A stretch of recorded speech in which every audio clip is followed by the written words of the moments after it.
Join us and discover beautiful beaches, rugged landscapes, pretty towns, desolate mountain ranges that sweep down to stunning lakes, unique architecture, history and folklore, no shamrocks, no shillelaghs, and definitely no shenanigans, just naked Ireland.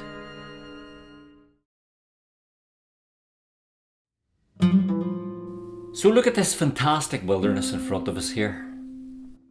Today we're in the wilds of Donegal. To be precise, we're on a strip of land sandwiched between Lough Swilly and Lough Swilly called the Inishowen Peninsula. Actually, as you'll have seen from the title of this video, we're on our way to the town of Buncrana. But I think to get a feel for Buncrana, it's useful to see the kind of countryside that surrounds it.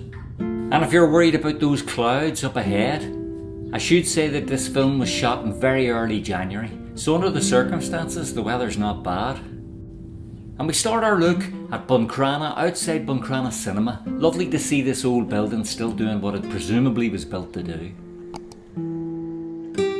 Donegal for Sam. Those watching from outside Ireland, a note of explanation, the Sam Maguire is the cup given to the All-Ireland Gaelic football champions. And we continue on up Upper Main Street for a quick look at the town. Now this is obviously not a Friday night in July, as you can see. I've already mentioned that this was shot in early January.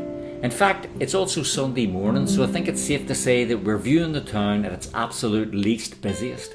But I'm a firm believer, as you know, of showing the reality of Ireland, the naked Ireland if you like. So here we are exploring this lovely town, almost as if you lived here rather than being a tourist.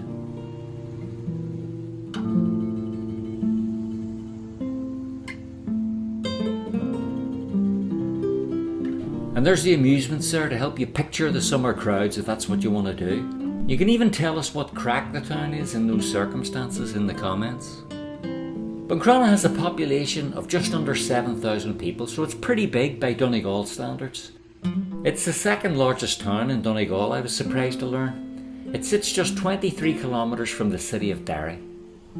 It has the usual ready supply of pubs that you'd expect in an Irish town.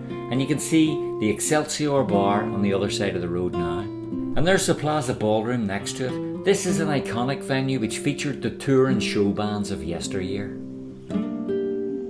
A nice little pub there too, John O'Doherty's. And O'Doherty is an important name around here. This area was the heartland of the powerful O'Doherty clan, one of the most influential Gaelic families in Donegal. Their presence, as you can see, is still very much alive. Nice wee cafe there. And then we have the attractive classic bar. And Hutton's bar. No shortage of watering holes here, as you can see. So back to the aforementioned O'Dohertys. In 1608, Cahir O'Doherty launched what is known as the O'Doherty Rebellion against the British, which led him to attack and burn the city of Derry. Needless to say, the rebellion was eventually crushed. Cahir was killed in battle and his lands were confiscated during the plantation of Ulster. Now Oscar's bar, cafe and restaurant across the street looks to be a proper posh little place. Obviously a more recent addition to the street's facilities, I'd say. But all in all, Buncrana is an attractive little place. Some nice old stone buildings and obvious signs of some regeneration too.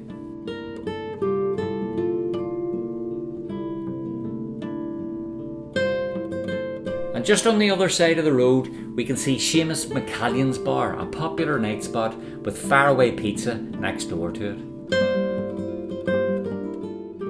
And another wee coffee shop here.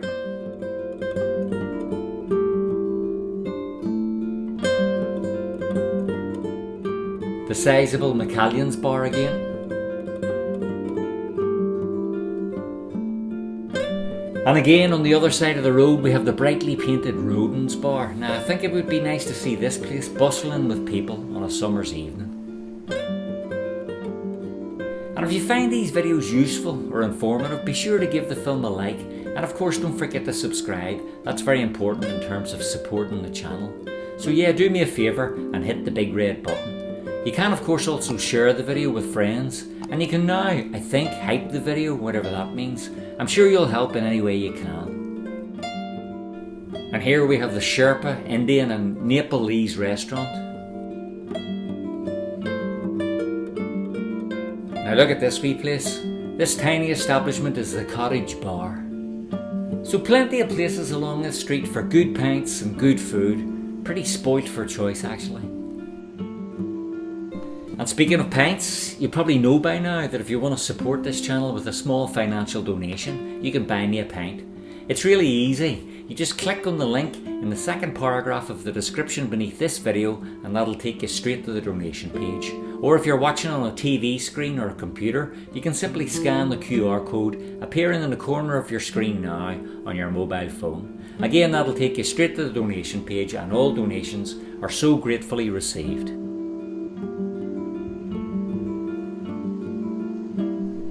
Now this street we're walking in, Upper Main Street, dates back to 1718 when Buncrana was first laid out as a market town. The town became a popular Victorian holiday destination, particularly with holidaymakers from Derry, which as I mentioned isn't very far from here. And its incredible beaches, which we'll see in a minute, were a massive draw for people from the city. At that point there existed the Derry to Lough Swilly railway, an infrastructure that's long since disappeared. Nevertheless, tourists from Ireland and just about everywhere else continue to come here, and why wouldn't they?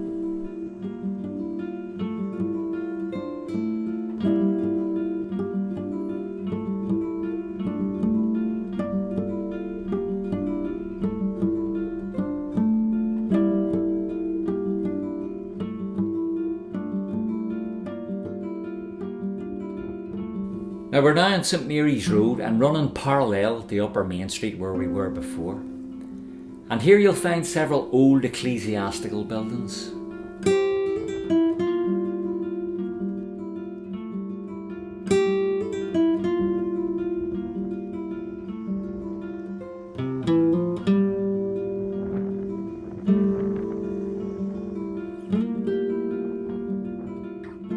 Now some of these old buildings have been repurposed, such as the Buncrana Library, which we're approaching here on the left.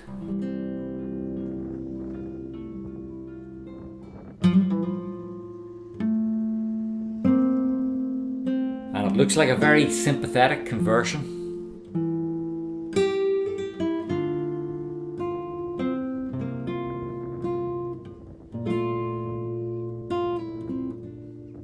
But none of these buildings are quite as remarkable, or impactful is probably a better term, than St Mary's Catholic Church just on the other side of the road.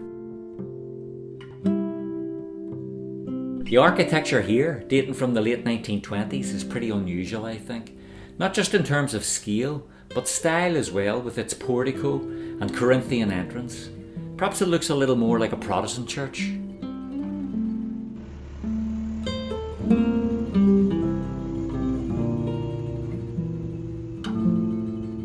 But of course Buncrana is littered with interesting old buildings that make the town a great place to stroll around. But the great thing is that when you get sick of looking at buildings or frequenting pubs and cafés, you can come here, just a short distance from the town.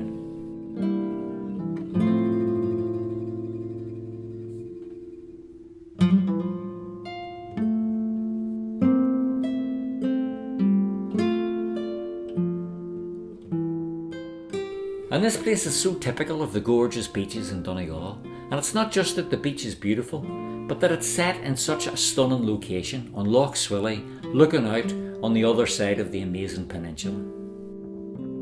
And even though this is a grey January day, this place has a real moody appeal.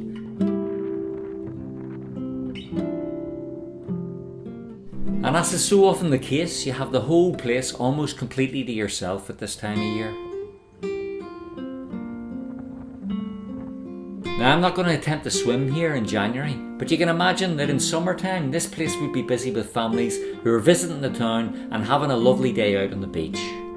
Perhaps one of Buncrana's greatest strengths is that it successfully combines history, nature and community. It isn't a town dominated by grand monuments or famous landmarks. Instead, its charm comes from the way everything fits together. The colourful shop fronts, the mountain backdrop and the ever-changing waters of Lough Swilly.